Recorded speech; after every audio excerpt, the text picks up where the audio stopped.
박영수 특별검사가 임명된 뒤로 최순실 게이트 수사가 검찰에서 특별검사 체제로 무게중심이 넘어가고 있는 모양새입니다.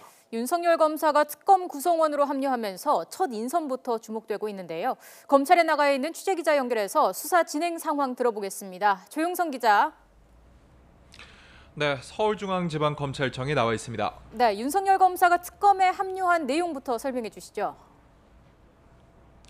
네, 박영수 특별검사가 어제 법무부와 검찰에 윤석열 대전고등검찰청 검사를 특검 수사팀장으로 파견해달라고 요청했습니다.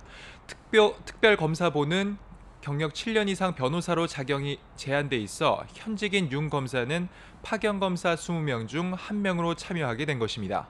하지만 수사팀장이라는 비공식 직함으로 임명하면서 100명 가까운 특검 인력을 관리하며 실질적인 수사를 이끌어갈 것으로 보입니다.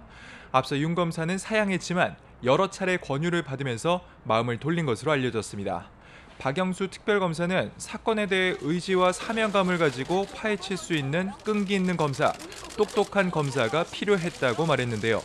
현 정권에서 좌천된 윤 검사가 복수수사를 하지 않겠느냐는 질문에는 그럴 사람이면 뽑지 않았을 것이라며 윤 검사에 대한 큰 신뢰를 내비쳤습니다. 특검법에 따라 관계기관은 파견 요청을 무조건 받아들여야 하는 만큼 윤 검사는 조만간 특검팀에 예외 없이 합류할 예정입니다.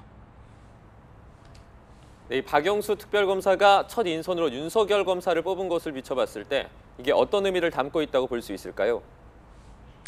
네, 윤석열 검사는 특수통으로 불리는 박영수 특검과 현대자동차 비자금 사건, 론스타 주가 조작 사건 등을 수사하며 손발을 맞춰본 경험도 있습니다. 또 윤 검사는 대검찰청 중앙수사부 중수 1, 2과장을 거쳐 서울중앙지검 특수 1부장 등을 지내며 특수수사로 이름이 나 있습니다. 지난 2013년 국정원 직원 대선 개입 의혹에 대한 특별수사팀장을 맡았을 때 검찰 수뇌부의 외압이 심하다며 폭탄 발언을 하기도 했습니다. 이 일로 정직 1개월의 징계를 받은 뒤 이번 정권에서 잇따라 좌천 인사 발령을 받았는데요.